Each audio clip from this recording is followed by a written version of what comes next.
அனைவருக்கும் வணக்கம். நம்ம அரடா கணிதம் சேனல்ல முந்தைய ஆண்டுகளில் கேட்கப்பட்ட போட்டித் தேர்வு கணக்குகள பத்தி பார்த்துட்டு இருக்கோம். வரப்போற தேர்வுகளுக்கான போட்டித் தேர்வு கணக்குகள பத்தி பார்த்துட்டு இருக்கோம். அந்த வரிசையில ஒரு பொருளானது அல்லது பொருளுக்கு 10% 30% என 2 அடுத்தடுத்த தள்ளுபடிகள் கொடுக்கப்படுகின்றன.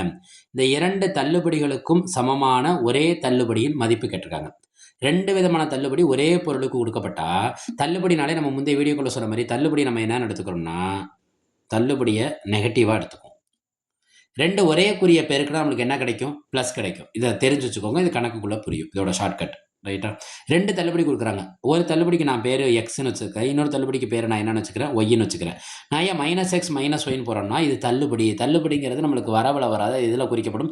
செலவுல குறிக்கப்படும். அதாவது நெகட்டிவ்ல குறிப்பாங்க.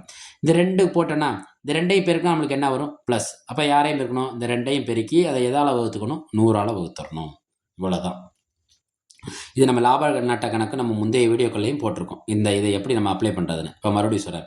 தள்ளுபடிங்கிறதுனால மைனஸ் வச்சுக்கிறேன். இது 2யும் பெருக்கணும். பெருக்கிறப்ப 2 மைனஸ் சேர்ந்தா, அது 2 ஒரே குறி சேர்ந்தா அது கண்டிப்பாக பெருக்கல் என்ன குறியாக மாறும்னா கூட்டல் குறியாக மாறும். எத்தனை தள்ளுபடி தராங்க? 10%, 30%. இப்போ -10 -30 ப்ளஸ் 10 பெருக்கல் 30 டிவைடட் பை 100. இது 2 ஒரே குறியா? ஒரே குறினா கூட்டி பெரிய எண்ணோட குறிய போடுங்க. 30 40 கூட்டினா எனக்கு 30 10 கூட்டினா என்ன கிடைக்கும்? 40 கிடைக்கும். பெரிய எண்ணு குறிங்கிறது மைனஸ். இப்போ -40 ப்ளஸ் இந்த ஒரு பூஜ்ஜியத்துக்கு ஒரு பூஜ்ஜியம் என்ன ஆயிரும்? கேன்சல் ஆயிரும். ஒரு பூஜ்ஜியத்துக்கு ஒரு பூஜ்ஜியம் என்ன ஆயிரும்? கேன்சல் ஆயிரும். ஓர் 3 திரும்ப பாருங்க. இது 2 ஒரே குறியா? வெவ்வேறு குறியா? வெவ்வேறு குறி. அப்ப கழிச்சிருங்க. கழிச்சாலும் யாரோட குறிய போடணும்? பெரிய எண்ணோட குறிய போடணும். 40ல 3 போச்சுன்னா என்ன கிடைக்கும்? 37.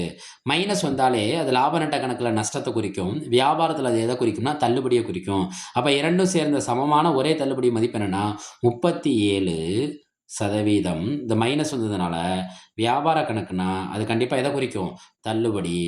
அப்ப இந்த கணக்குக்கான விடைங்கிறது என்னன்னா 37% தள்ளுபடி. அவங்க கொடுத்துருக்க ஆப்ஷன்ல ஆப்ஷன் சியை குறிக்கும். மரடா கணிதம் சேனலில் போகிற ஒவ்வொரு வீடியோவையும் லைக் பண்ணுங்கள். உங்கள் ஃப்ரெண்ட்ஸ் அண்ட் ஃபேமிலிக்கு ஷேர் பண்ணுங்கள். சேனலை சப்ஸ்கிரைப் பண்ணுங்கள். நன்றி.